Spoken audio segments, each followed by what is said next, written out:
Right. So good morning again.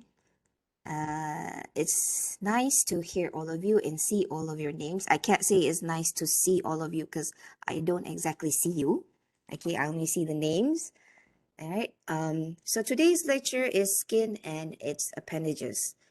So I know that it was quite confusing at first because initially Dr. Fazlina was supposed to give the lecture because I had something to do. But since I'm free, I'm taking the lecture because in the previous sessions, I was the one who taught this lecture. Okay, so skin and its appendages. So most importantly, okay, the first thing you need to do every time you want to start a lecture is read up on the learning outcome. For you to know what will come out in the exam, for you to know what is important as a doctor, you need to refer to your learning outcome. So your learning outcomes for this lecture, number 1, is describe the layers of the skin and the hypodermis. Number 2, outline the functions of the skin. So you see the word outline means you don't really have to describe, you just need to outline the functions of the skin. Number 3, describe the skin appendages. Okay, and then number 4, you need to differentiate the features between thick and thin skin. So we'll learn about what is thick and what is thin skin. And fifth, outline the different types of sensory nerve endings in the skin. Okay, and then for your lecture outline, all right, firstly, we'll go through the definition of the skin, the functions of the skin, the layers of the skin, the hypodermis itself, the skin appendages. Okay, and then we'll go through the differences between thick and thin skin. And then we'll go a little bit on the sensory nerve endings. And lastly, okay, just to help you, all right, appreciate whatever we have learned today, okay, we'll talk a little bit about the clinical correlation. Okay, so first, what is skin, all right?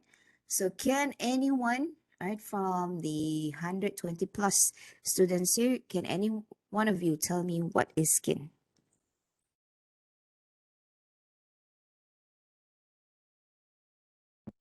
Protective barrier of the body. Sorry? The one that The protective barrier of the body. Okay, very good, right? So yes, that is one of the definitions of skin, okay? So it's an external covering of the body, which is a protective barrier, okay? And it serves all types of functions. Okay, and it is also the largest single organ of the body. So yes, skin is actually considered as an organ. So if you take the surface area, okay, it is actually the largest organ of the body. So why is the skin important? So what is it for? So your friend mentioned, okay, protective barrier. So that is one function. So what else is the function of the skin? All right, so first, protective barrier. Second is for sensory. So in terms of sensory, okay, we'll elaborate more on the sensory later on. But basically, sensory of the skin is very important because imagine, okay, imagine if your skin was numb. You don't have any sensories. So if you touch something that's hot or sharp, you wouldn't be able to appreciate, okay, that sensation. So if it's hot, you'll continue to be pressing onto something hot and eventually you'll melt, okay, or burn. And then if you touch something sharp, you can't appreciate the pain of that sharpness. You'll continue to step or touch that sharp stuff, okay, and cause injury to yourself. So that is one of the functions of the skin. Now, third, thermoregulatory. So this one, I think, will be described more in physiology. So it has something to do with insulation and also heat loss. So when we're cold, okay, how does the skin insulate itself? And then when it's really hot, how does the body remove the heat? Okay. Fourth, metabolic. Okay, basically this one has something to do with the synthesis of vitamin D3, okay, for calcium metabolism and bone formation. And fifth, is for sexual signaling. So this one is, it has something to do with the function of the apocrine sweat glands, right? All right, now, what are the layers of the skin? So I know I gave you a pre-lecture video, okay? So I think some of you might know by now what are the layers of the skin. So can one person share what are the layers of the skin? Epidermis and the dermis. Okay, very good. Yes, okay. So you have epidermis and dermis. However, okay, normally during practicals or in essays or in questions, this is the type of diagram or schematic diagram that you will see. Now, in this diagram here, okay, there are actually three layers. So you have epidermis, dermis, and hypodermis. So these are the compulsory layers that you need to be able to identify, okay, for practical session later on. So epidermis, dermis, and hypodermis. So basically, epidermis is the superficial layer, right? So this is the outer part of our body. So from superficial to deep. So epidermis is the superficial layer. We also refer to it as the epithelial layer. All right. Now, second one, this layer below epidermis is the deep layer. So it is also it is a layer of connective tissue, and we'll learn about the type of connective tissue it is. Okay. Now these two, okay, epidermis and dermis, are the layers of the skin. Even though this schematic diagram, okay, shows three layers, but the one that is actually made that makes up the skin is just epidermis and dermis. However, there's a third layer, okay, hypodermis, also important to know, but it is not part of the skin layer. Okay, is that clear? Yes, doctor. Right. So skin is epidermis and dermis. Hypodermis, although it has dermis as well in the name, it is not part of the skin. All right. Now, first layer, the epidermis. Now, the epidermis consists mainly of stratified squamous keratinized epithelium. I think by now you know what is stratified, what is squamous, what is keratinized epithelium, right? So, skin is stratified squamous keratinized epithelium. So that means the cells here, okay, all these cells that you see, these are the stratified layer. Okay, so basically you have squamous, right? Squamous epithelium, and it is keratinized. So if you look through the light microscope, you should be able to appreciate the keratin layers. So that is why is the stratified squamous keratinized epithelium. Now this epithelium, specifically, okay, these cells, these squamous cells, right? They have a specific name, which we call keratinocytes. Okay, now these keratinocytes are the cells that make up the skin. So each and every one of these are called keratinocytes. All right, so we'll talk a lot about the keratinocytes after this. Now, besides keratinocytes, we have three other cells, okay, in the epidermis, which are also important. So the second one is melanocytes. Okay, so melanocytes, basically, they produce pigment. Okay, they are the one that give color to your skin, whether you're fair, you're dark colored or not. Okay, it's the responsibility of melanocytes. Okay, and then the next cell is the Langerhans cells. So Langerhans cells, okay, they are also known as antigen presenting cells. Okay, so they function as a support to the immune system, but within our skin. Next is the Merkel cells. Now, Merkel cells, they are the, how to say, the cells uh, that are part of the sensory nerve ending. But this is the cell, all right? Now, if you have a look at the diagram on your right side here, okay, you can see there are, these are the keratinocytes, like I mentioned. So there are other cells there. So you have one here, and one here. So these two are the similar cells. Now this cell here, brownish color, right, that sits at the basal layer, this is the melanocyte.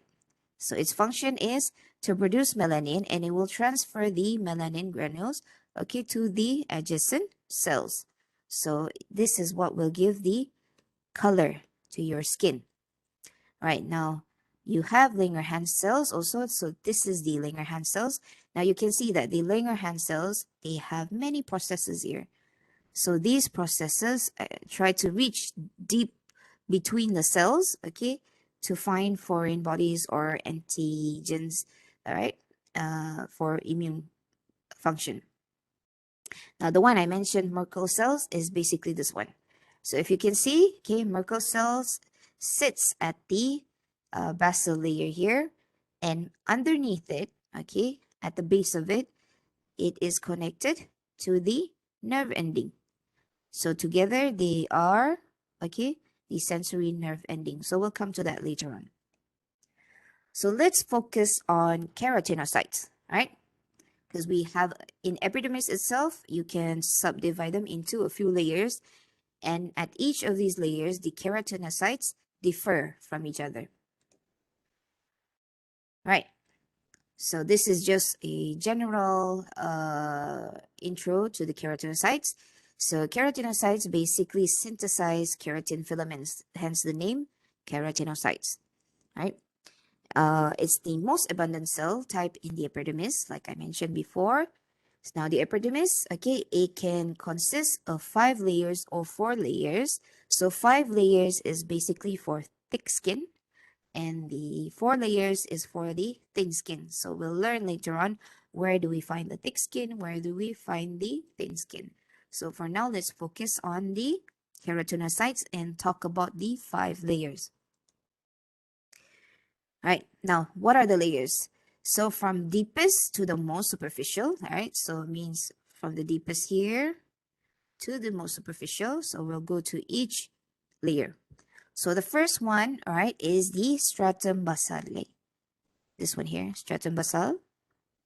So stratum basal is basically the basal layers, hence the name basal, right? So this is the first layer, the deepest layer of epidermis. This is already dermis. Epidermis is from this one here to above here, right? So the first layer here, deepest layer, is stratum basal. Stratum basal, stratum basale, is up to you, right? And the other name for it is also stratum germinativum. Okay, but normally we use the word basal. Second layer, stratum spinosum. So after basal, you have another layer here. So this one is stratum spinosum. Okay, and then the next layer after stratum granulosum, which is this darkish purplish layer. So this is stratum granulosum.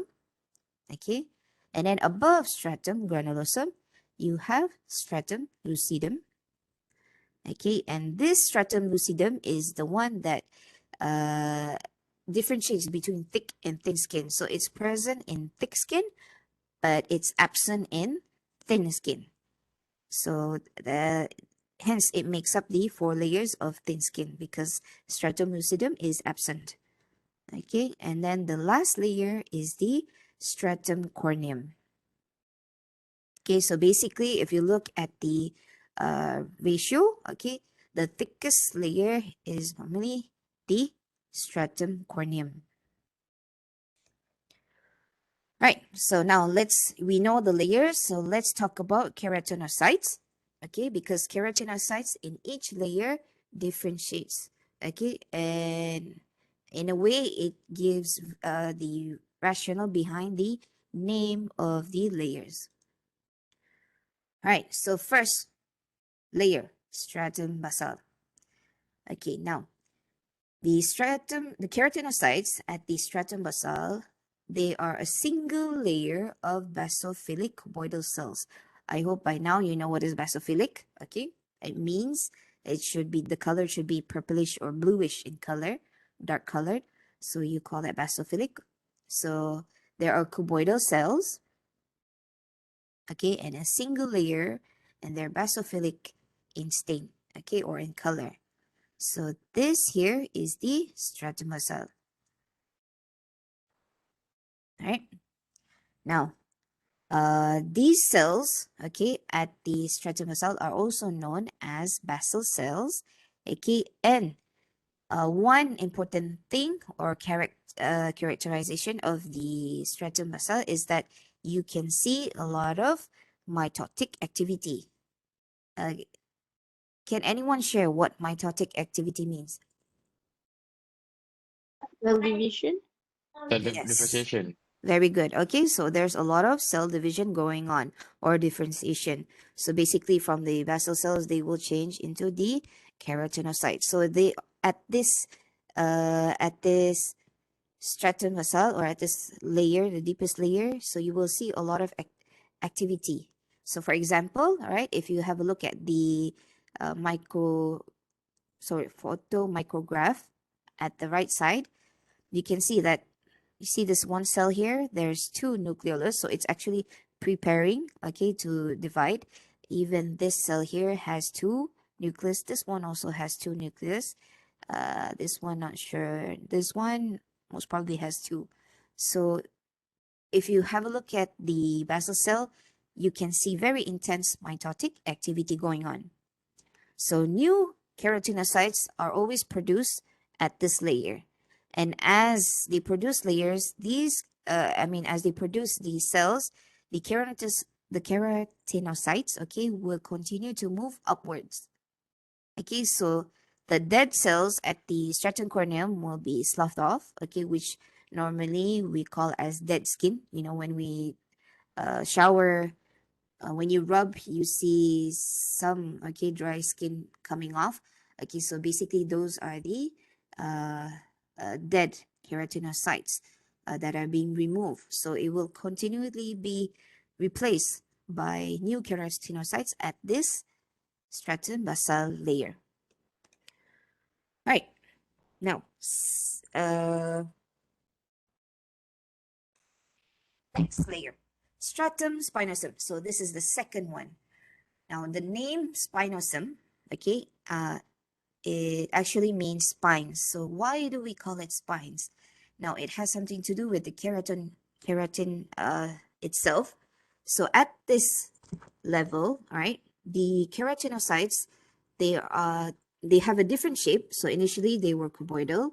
Now at this layer, they have become polyhedral cells, means um, they have multiple shapes and sizes. So that's why we call them polyhedral cells, okay, with a central nuclei. So that's basically the, the histological features of the keratinocytes in the stratum spinosum. Now, the cell cytoplasm, okay, at this stage, okay, will contain keratin filaments, right? And they have plenty cytoplasmic processes.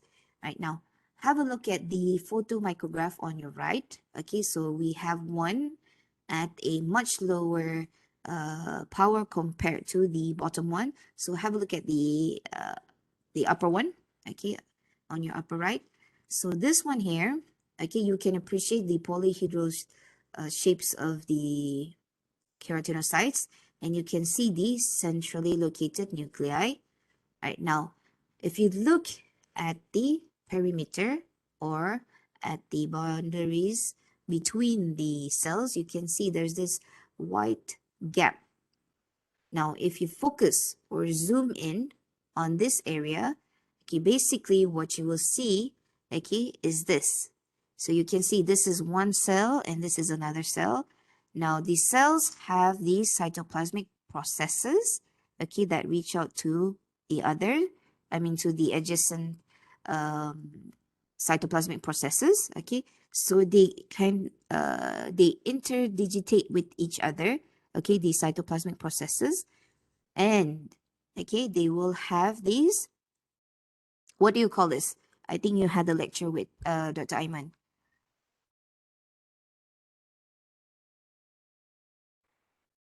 Anyone? What do you call Junction. all right. Junction is basically like a junction where you have things that can pass through. This one is something that adheres these structures together. So what do you call them? The adherence. Sorry? Adherence. Yes. Okay. Adherence. All right. So these are the adherents. Okay, that adhere the cytoplasmic processes of these cells. So what happens is, all right, so this is one cell, and one cell, but they are adhered to each other very tightly, okay, due to these cytoplasmic processes and these adherents.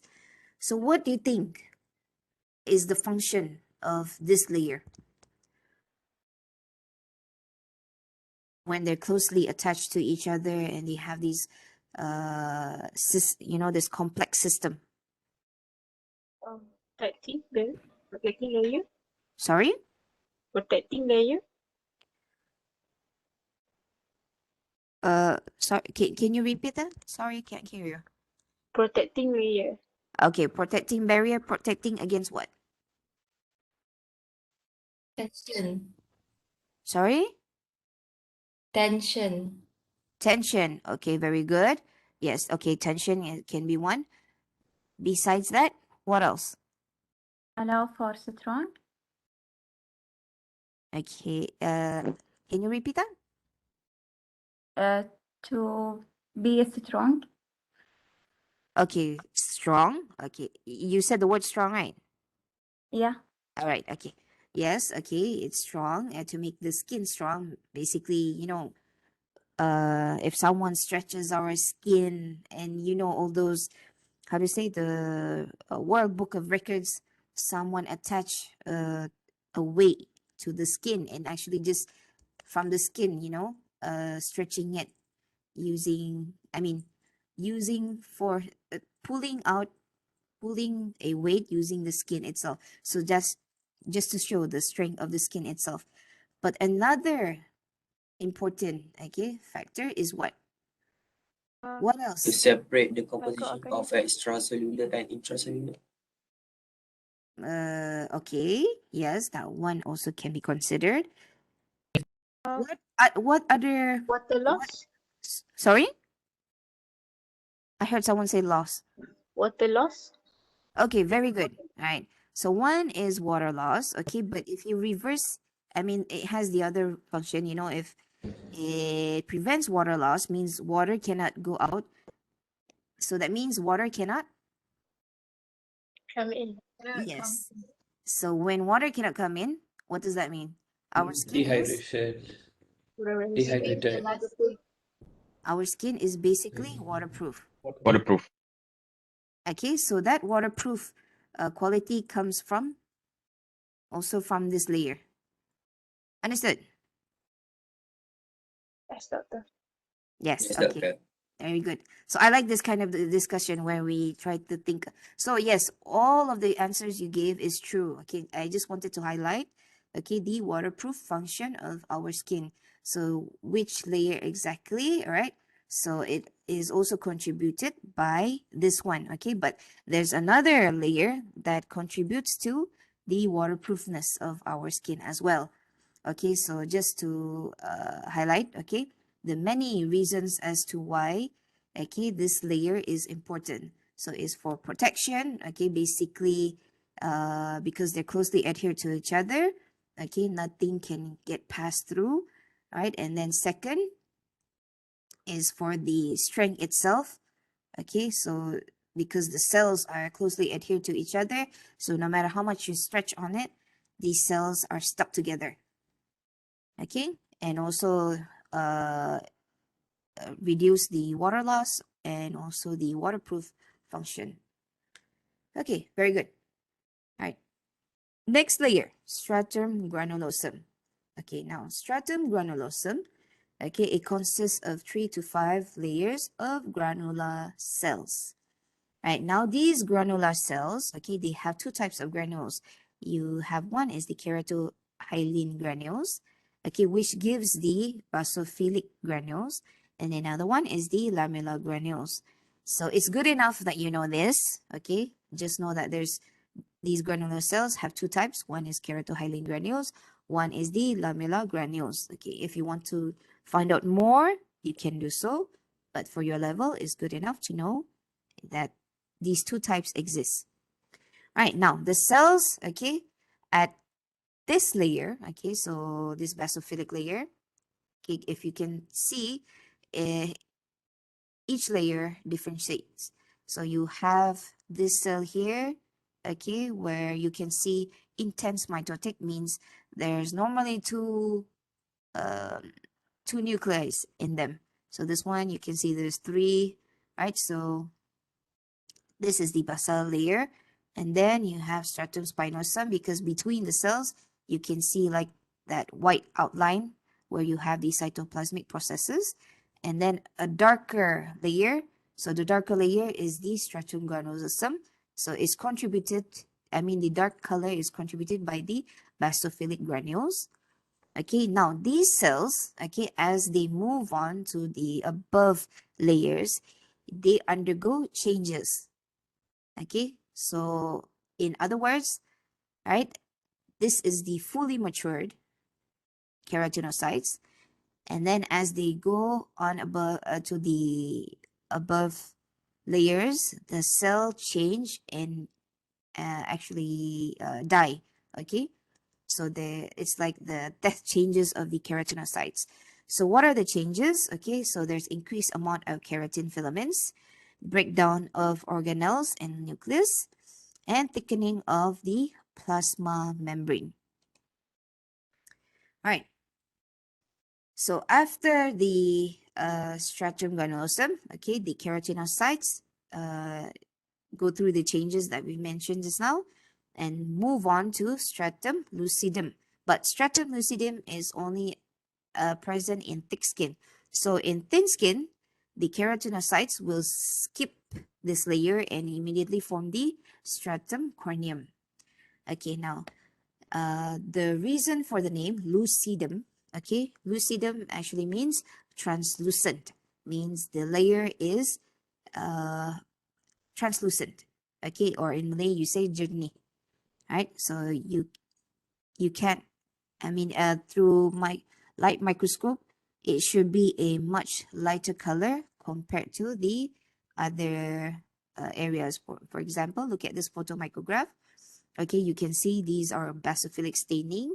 Okay, and then you have the really deeply dark basophilic layer, which is the stratum granulosum.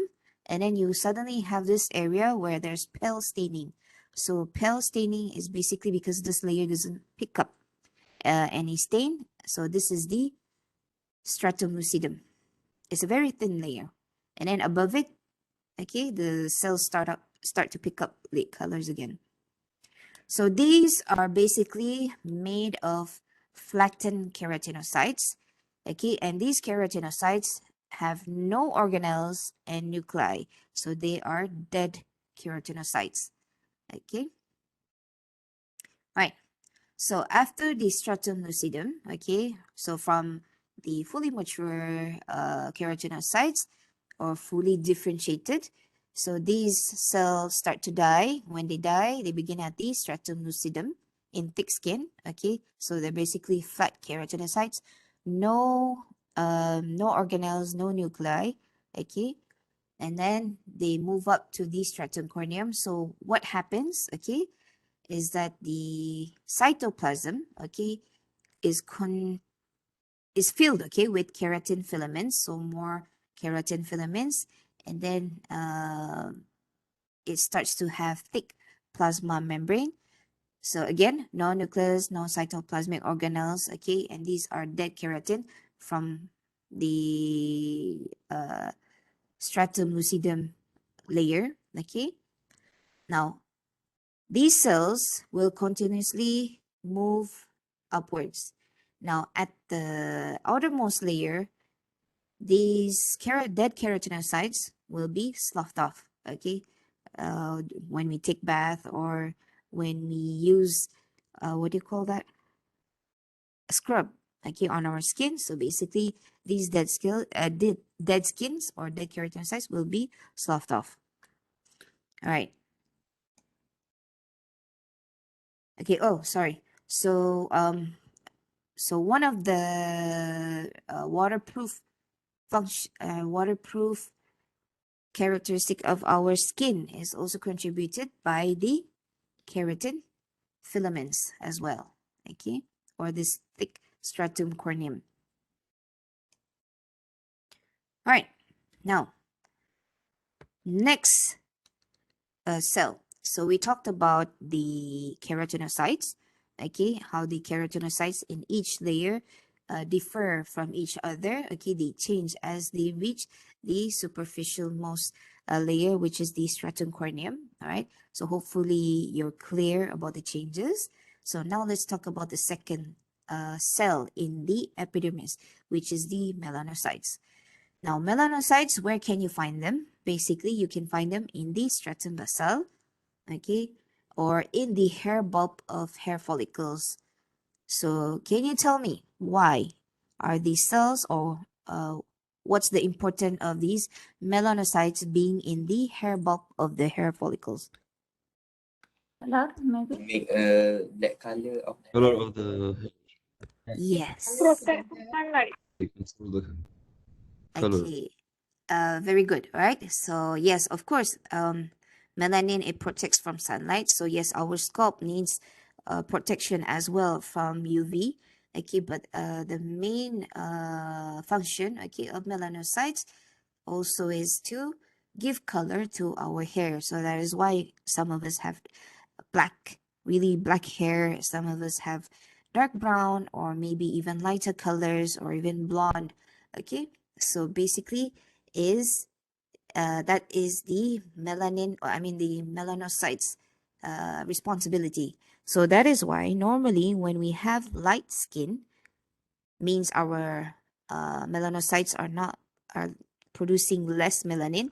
So our hair will also be in a lighter shade.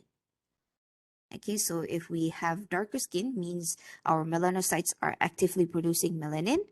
Okay, our hair will also be in a dark color because our hair also will receive a lot of melanin from the melanocytes.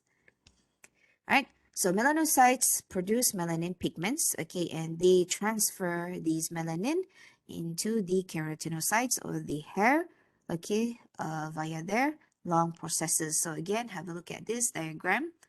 All right, so this is the stratum basal.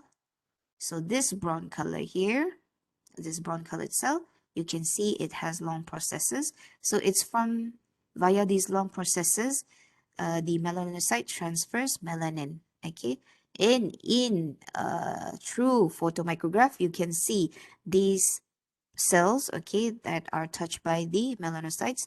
They have melanin pigments in them.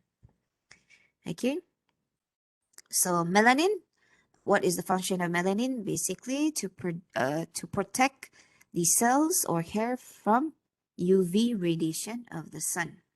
Okay, so those who have lighter skin shade, naturally lighter skin shade, do not forget to put on your sunblock.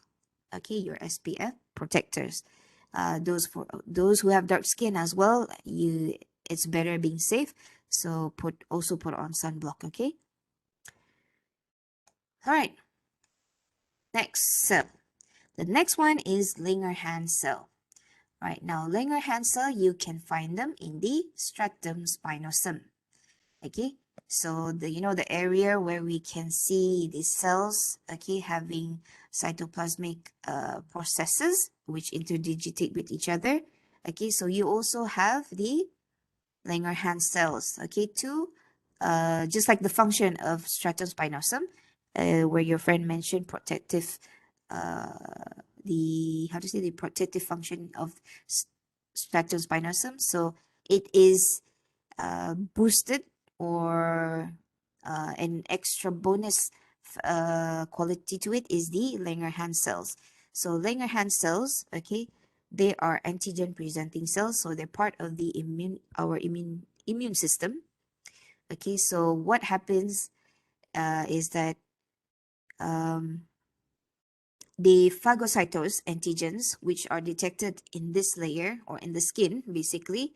Okay, they will phagocyte the antigen, all right, and then migrate. These cells will migrate to the lymph nodes, okay, according to the lymph supply.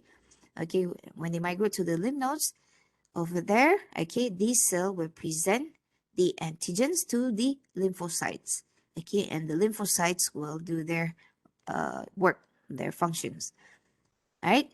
And so, in other words, Langerhans cells, okay, they will alert the immune system when they detect antigens, okay, in our skin.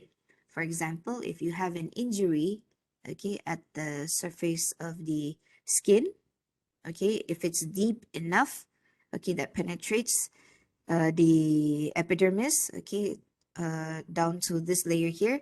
So whatever antigen that intrudes here, okay, which is detected by the Langerhans cells, they will phagocytose the antigen, and this cell will migrate, okay, to the lymph node and present it to the lymphocytes. So all the lymphocytes will then, okay, invade this area, okay, and cause inflammation, and the immune function will continue.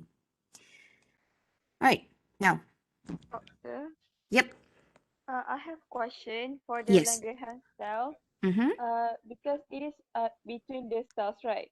And yep, then the cells always go up and stop off, right? mm-hmm. So will the Langerhans cell also go out and stop off?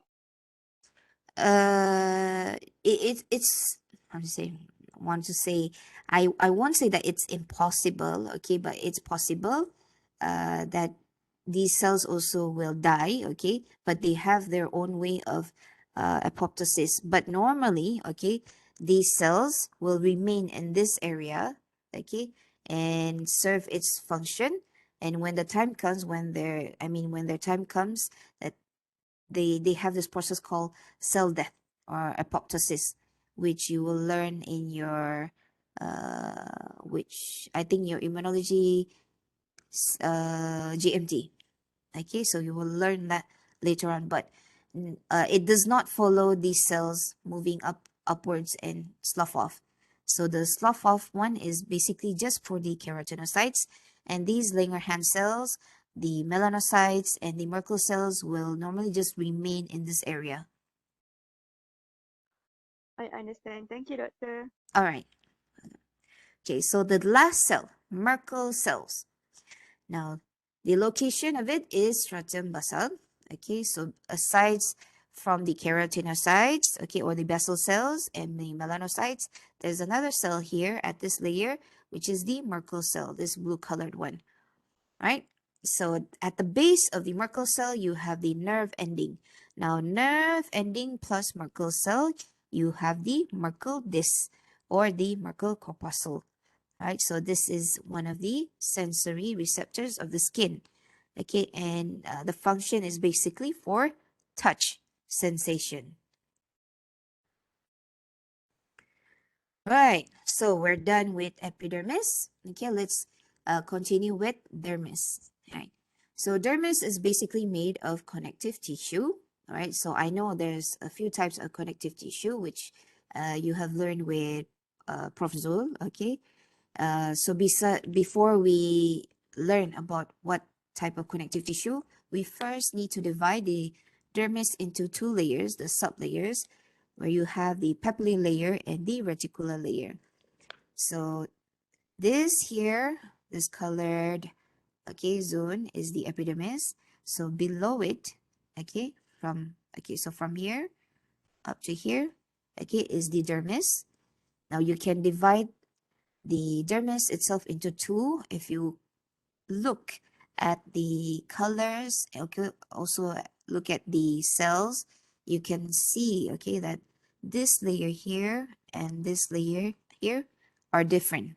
So this is basically, okay, the the more superficial layer is papillae layer of dermis, okay, and the deeper layer is the reticular layer of dermis. So you have papillary layer, okay, and underneath it is the reticular layer. All right, now the papillary layer, okay, is the more superficial and the more thinner layer of the dermis. So it is made up of areolar connective tissue. So areolar connective tissue is basically one of the types of loose connective tissue.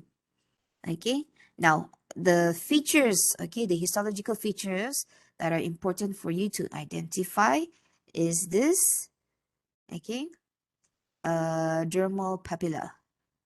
So you, from the epidermis, okay, so this is epidermis. So from the epidermis, you have cells that invade into the dermis, and from the dermis, you have cells that invade into the epidermis. So they form like interdigitate structures. Okay, so the one from the epidermis, you call it epidermal ridge. Okay, the one from the dermis, you call it dermal papilla. So that is why you have the name papillary layer. Is basically from the characteristic of the dermal papilla.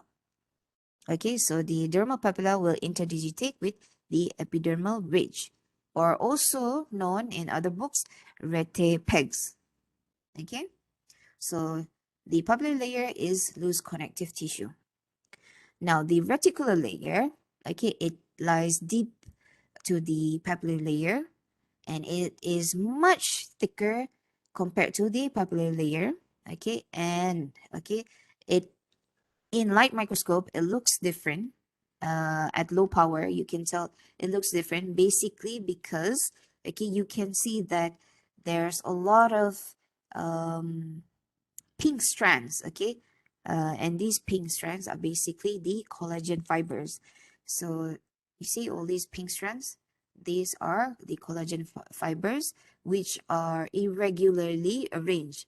So if regularly arranged, you will see one strand, one strand, one strand. This is like, you see one going this way, one going that way, and one short one, right? So this type of pattern, you call it irregular. And since you see a lot of collagen fibers and less of the cells, you call it dense. So this is, all right, the reticular layer is made of dense irregular connective tissue. All right, so if in practical, if I say, okay, can you point out the reticular layer? So what you need to do is basically just look for dense irregular connective tissue. All right. Okay, can you give me 1 minute? Yes.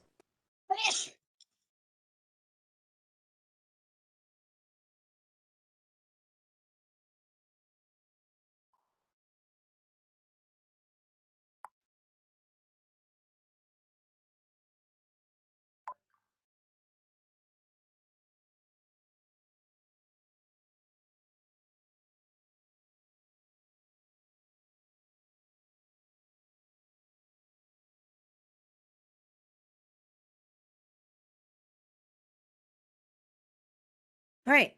Sorry. Okay, so we are done, okay, with the definition of the skin. We are done with the functions of the skin.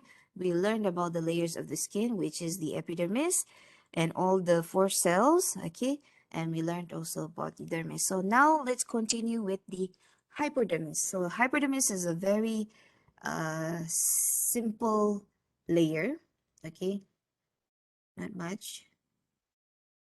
So, okay, hypodermis, it is also known as subcutaneous tissue or subcutaneous fascia or also superficial fascia.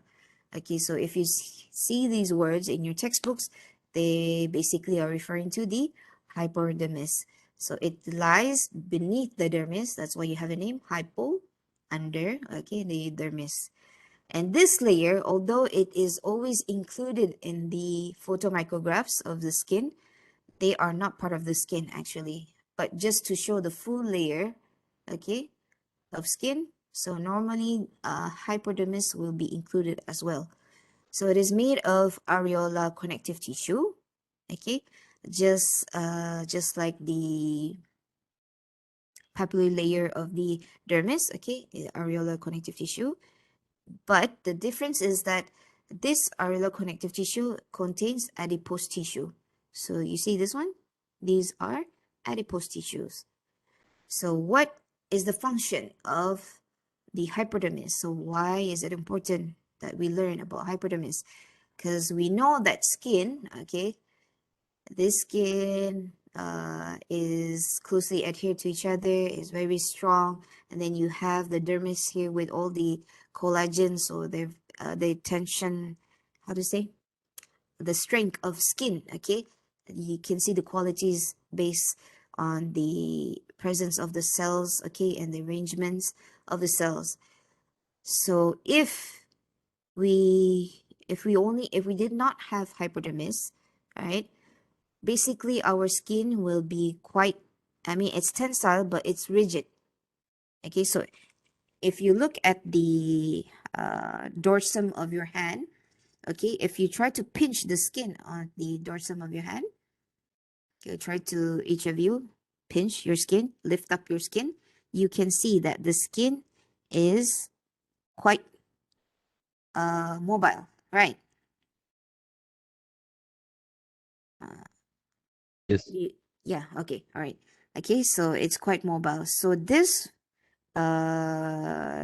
characteristic is basically due to how to say, is contributed by hypodermis, okay, because hypodermis, okay, it binds skin loosely to the tissue underneath. Otherwise your skin is quite fixed, okay, to the tissues underneath it. So that is why we have hypodermis. That is why hypodermis is also important. All right. Okay, now skin appendages. So we are moving into skin appendages. So there are 5 skin appendages. Okay, you have the hair follicles, you have the sebaceous glands, you have sweat glands, which can be divided into 2. You have the eccrine sweat gland, apocrine sweat gland, and the nails. Now for this lecture, I will cover the 4 first structures. As for nails, that one I will leave it to you guys as homework. All right, so have a look at this diagram here. Okay, so in this diagram you can see, okay, the layers of the skin. So basically you have epidermis, okay, and then dermis and hypodermis underneath here. Right, now the skin appendages, okay, just because the name is skin appendages does not mean they exist only in the skin layers. They can actually extend all the way into dermis as well. Okay, so you have the sebaceous gland here, you have merocrine sweat gland, okay, you have the hair follicle, and you have the apocrine sweat gland. So let's have a look at each of this. So first, hair follicle. All right, now the location of the hair follicles, basically they are present all over our body except for the palms, soles, okay, our lips, and around the urogenital orifice.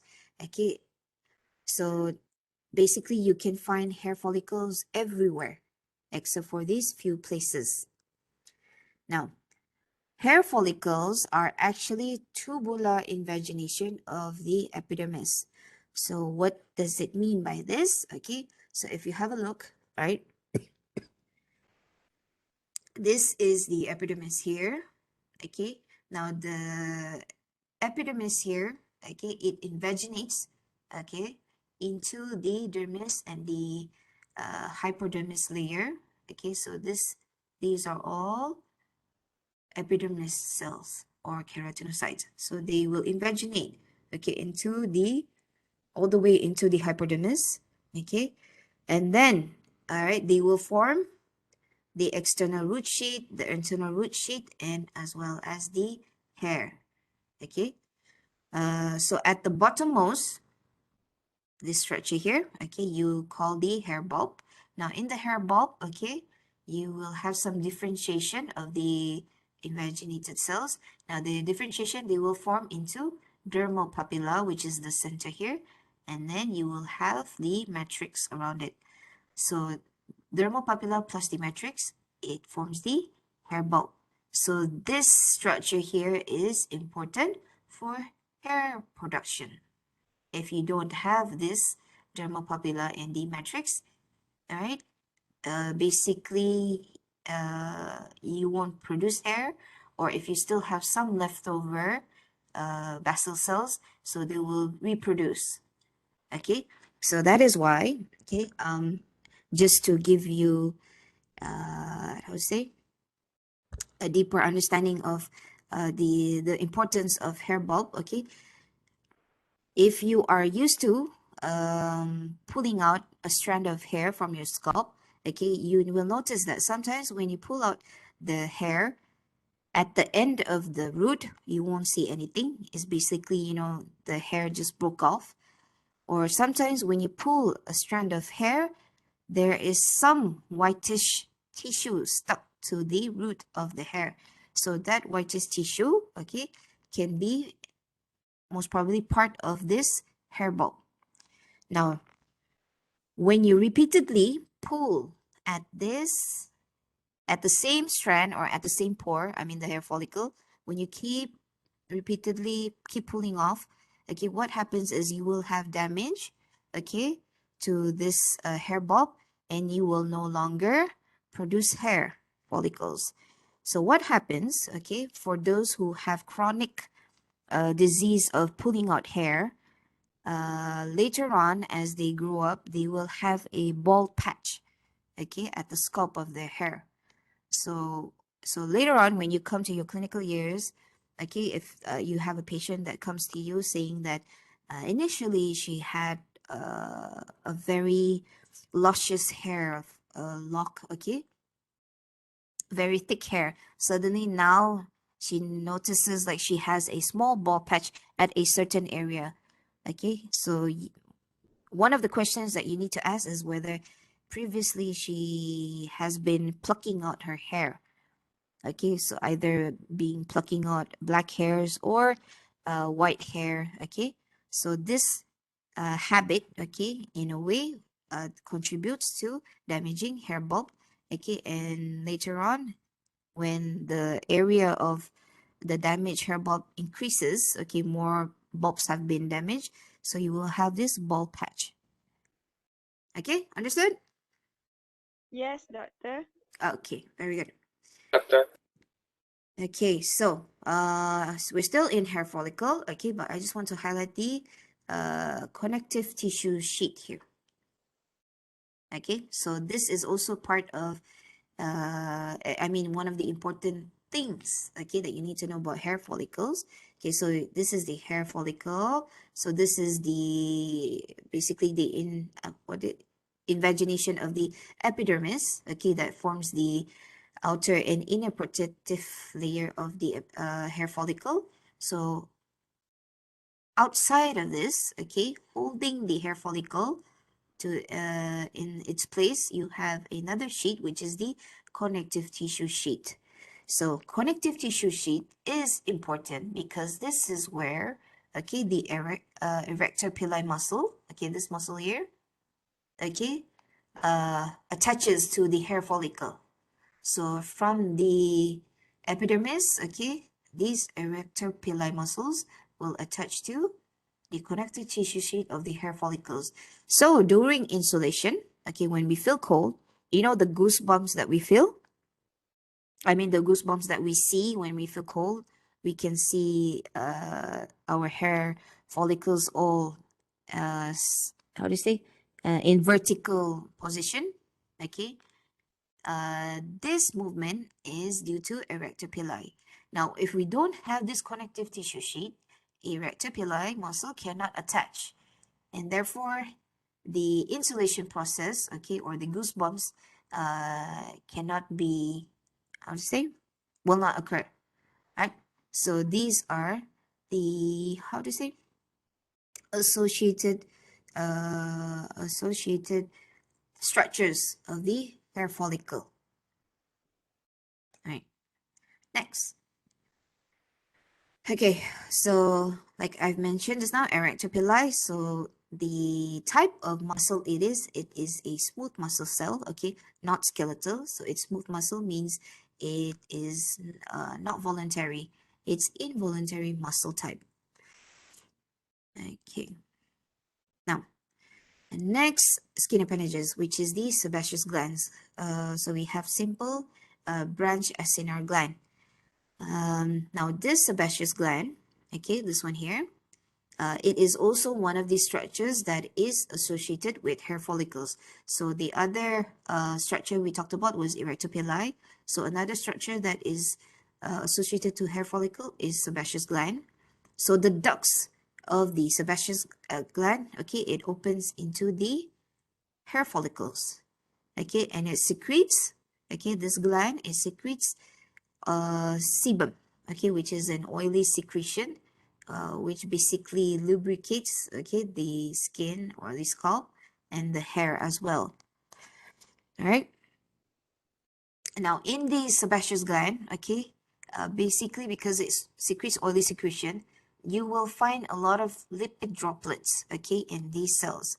Now, these lipid droplets, okay, as they move to the apex of the cell, okay, they will burst and release their lipid secretions, right?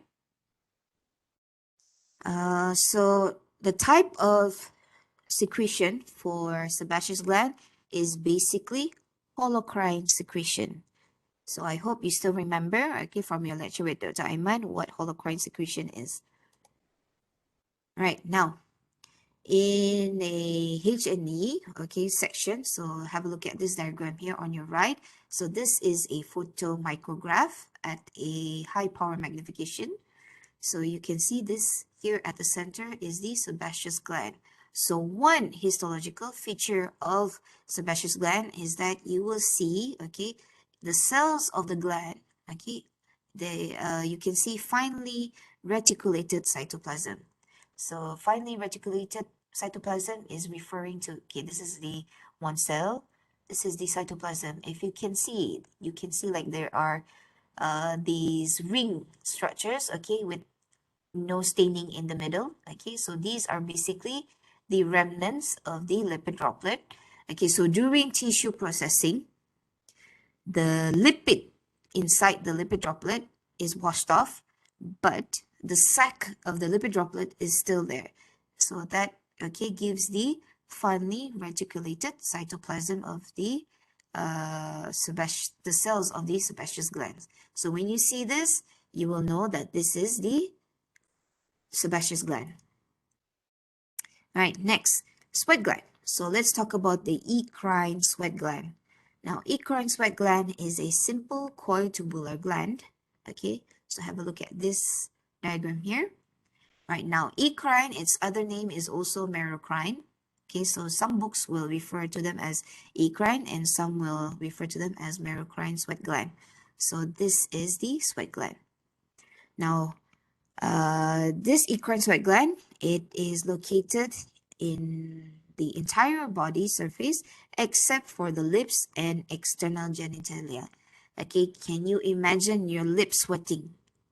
Okay, so thank God that we do not have eccrine sweat glands on our lips. Otherwise, every time we panic or when it's hot, our lips will be sweating. So imagine you having to continuously wipe your lips. Okay, people would think you're drooling. Okay, but you're actually sweating. All right, so this eccrine sweat gland is present everywhere except for lips and the external genitalia. Okay, it is not associated to the hair follicles, so it exists on its own. Okay, unlike the sebaceous gland, okay, associated to hair follicles because the ducts, okay, open into hair follicles. For the eccrine sweat glands, it opens up to the surface of the skin. Okay, the type of secretion is similar to not similar. Sebaceous gland is holocrine. For merocrine or eccrine sweat glands, the type of secretion is merocrine secretion. Okay. Now the function of it is to produce sweat. Okay, and this sweat is what will help our body thermoregulate the temperature. Okay, so when sweat is produced by the merocrine gland, Okay, so basically you have a lot of the sweat glands here. So you're sweating, so you have water droplets on your skin. Now, when the water droplets evaporate, in a way, okay, we are producing the cooling effect. So this is what will thermoregulate our body temperature. All right, now next sweat gland is the apocrine sweat gland. So apocrine sweat gland are simple coiled tubular gland. Okay, so the location, okay, unlike the merocrine, which is almost present everywhere, okay, but for apocrine, it is only present in axilla, areola of mammary gland, and the anogenital region. Okay, so these three places. This is where you will find the apocrine sweat gland. Now, the mechanism of secretion, okay, just like the name, is apocrine. However, this is very controversial because in old textbooks, they will mention that it is apocrine, but in recent studies, okay, they found that apocrine sweat glands, they also secrete via merocrine secretion, not only apocrine. So it's a mixture of apocrine and merocrine. So it's very controversial. But don't worry, okay? Controversial statements like these will not appear in your exam. Okay? But this is just for you to nice to know, right? So for apocrine sweat gland, it's either apocrine or merocrine or mixed secretion. Okay? And this apocrine sweat gland is normally a large gland compared to the ecrine. So ecrine is much smaller, okay? And the ducts open up into the surface of the skin. Now for apocrine sweat gland, they are much larger and the duct open up into the hair follicle, okay? Now, another extra feature for the apocrine sweat gland is that these apocrine sweat gland only become functional at puberty.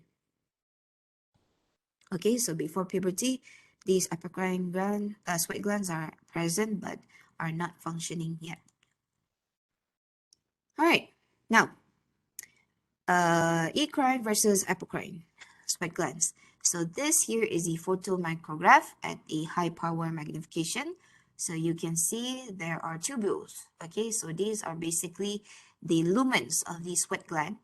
Okay, now the much larger much larger lumen is the apocrine sweat gland, and the much smaller one is the ecrine sweat gland. All right, so this is one feature when you're looking at the slide, how to know which one is which sweat gland. So the one that's with the much larger lumen, apocrine, small lumen, ecrine sweat gland.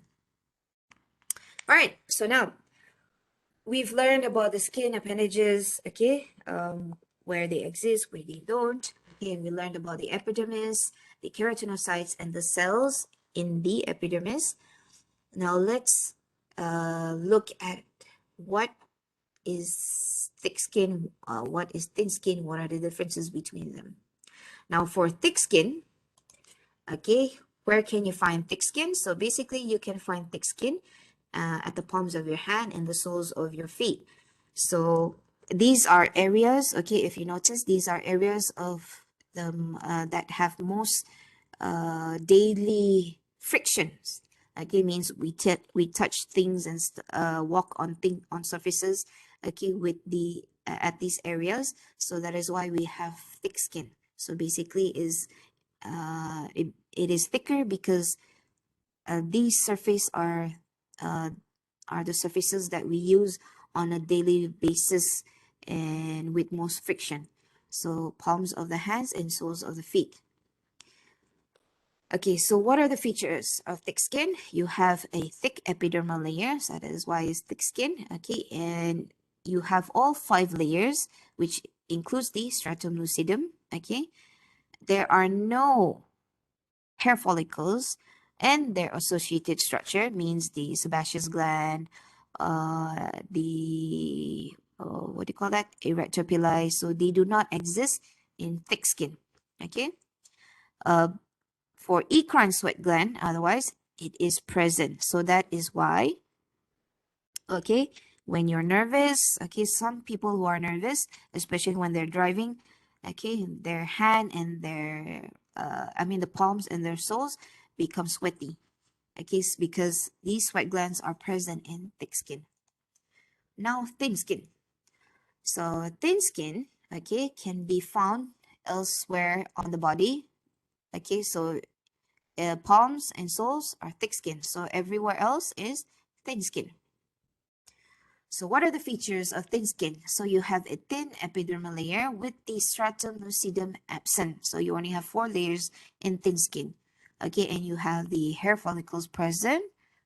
So if you have hair follicles, so the associated structures like erector pili and sebaceous glands, they are present with the hair follicles.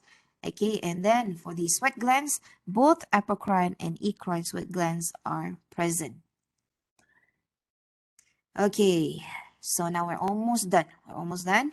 So we have these sensory nerve endings. So what are the sensory nerve endings? So there are actually 5.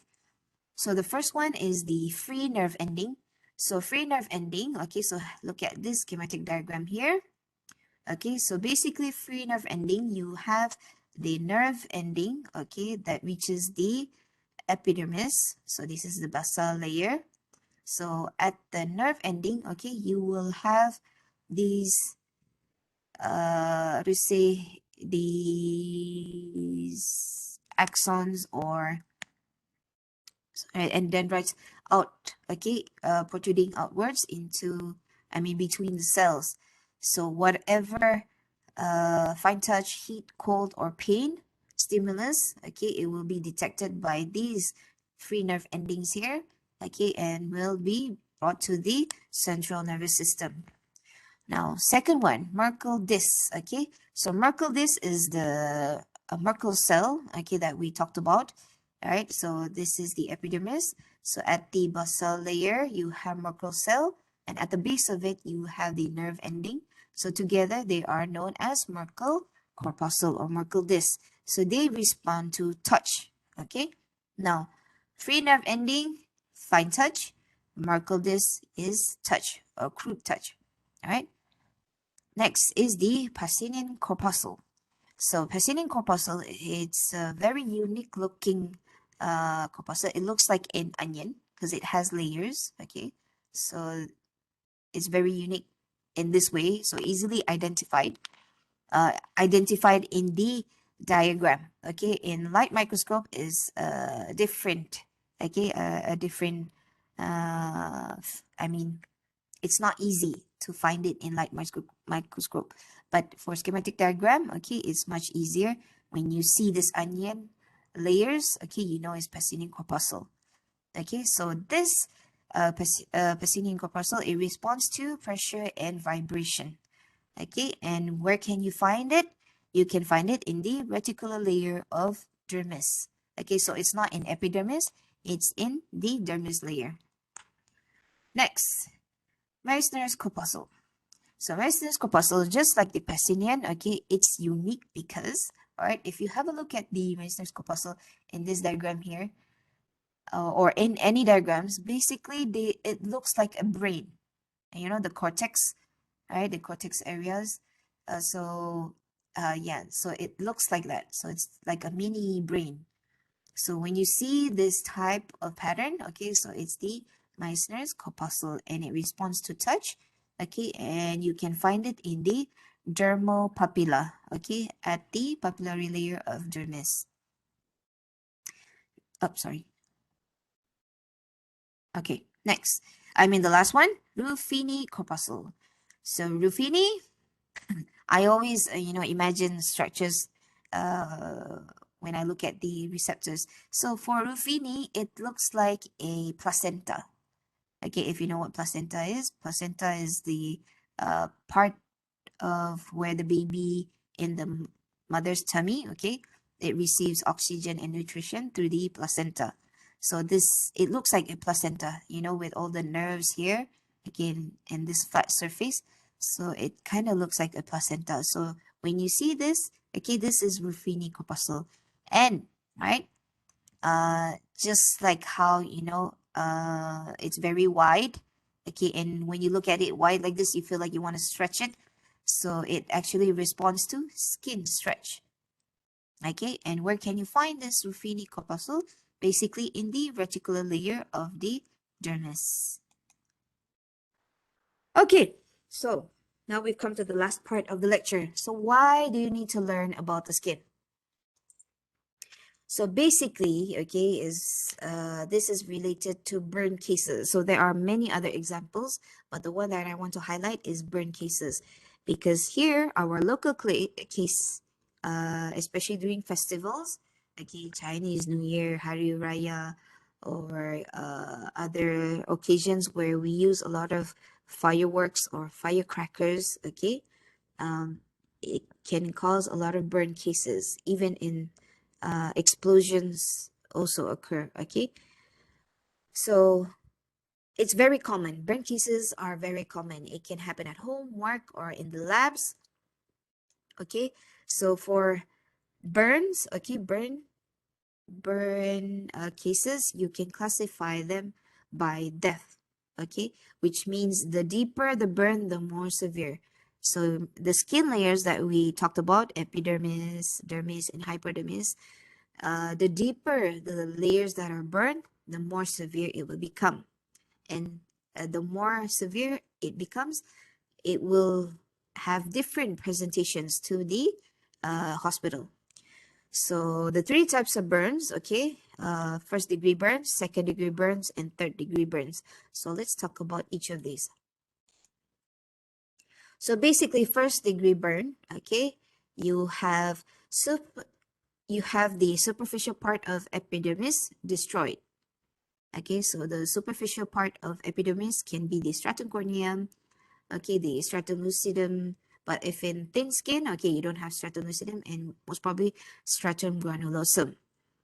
Okay, but right, stratum basal is not damaged. Okay, so the destroyed layers of the epidermis will be replaced. Okay, so in first degree burn, regeneration can reoccur. Now, first question, in first degree burn, is it painful or not? Will the patient complain of pain or will they say it's painless?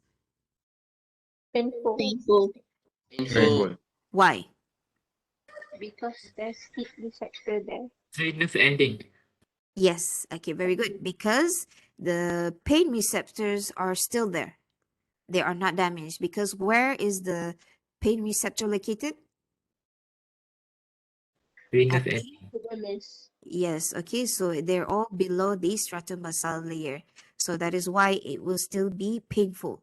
Okay, now it says here destroyed layers of the epidermis will be replaced. So why can regeneration occur here?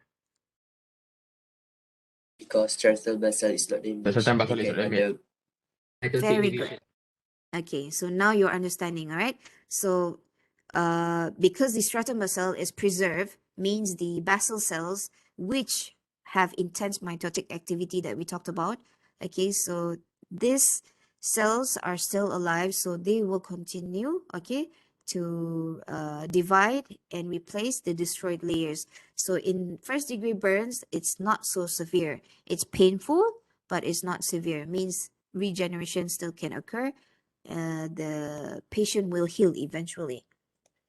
All right, let's look at second degree burn. Okay, so second degree burn, okay, they will present normally with blisters.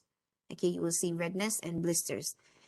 Now, in this type of burn, the whole epidermis and the superficial part of dermis is damaged. Okay, so the whole epidermis, all the 5 layers, and the superficial part of dermis is damaged. Now, but, okay, the lower parts of glands and hair follicles are not damaged. And, okay, epidermal regeneration can still occur. Now, we're not saying that they won't have problem in regeneration, but it can still occur because we have some surviving dividing cells.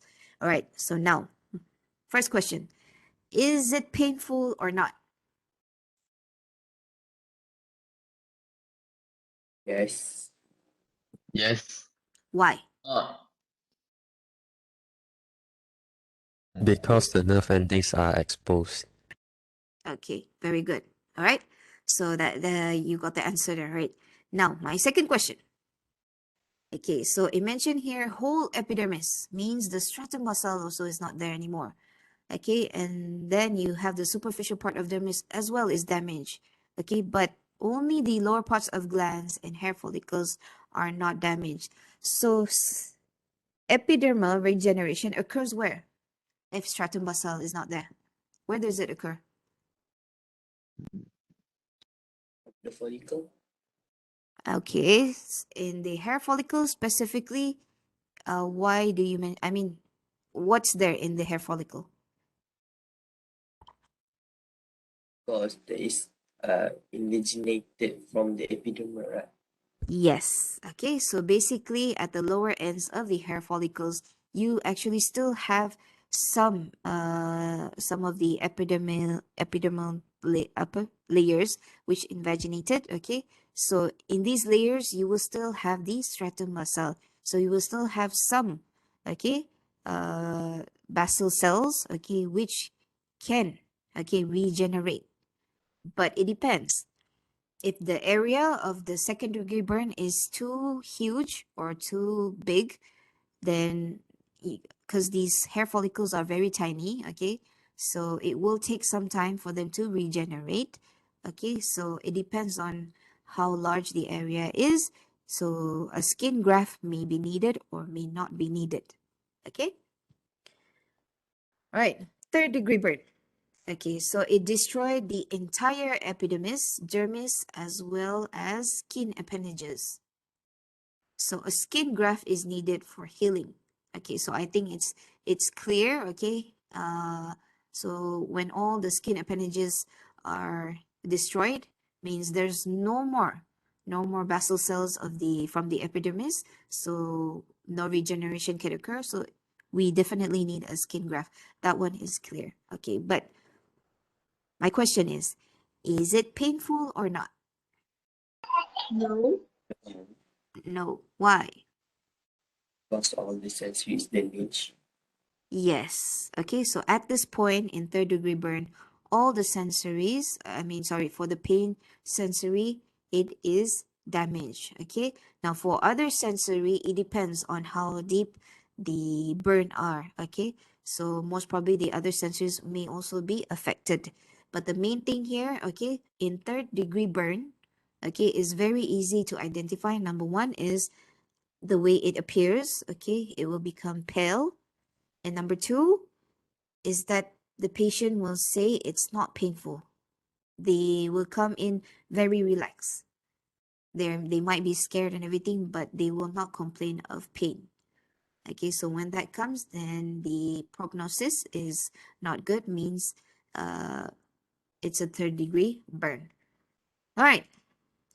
So these are my main references. Basically, these are the textbook that we normally refer to. We have Junqueira's Basic Histology. You can use Weather's Functional Histology, or you can also use the Atlas Color Textbook of Histology.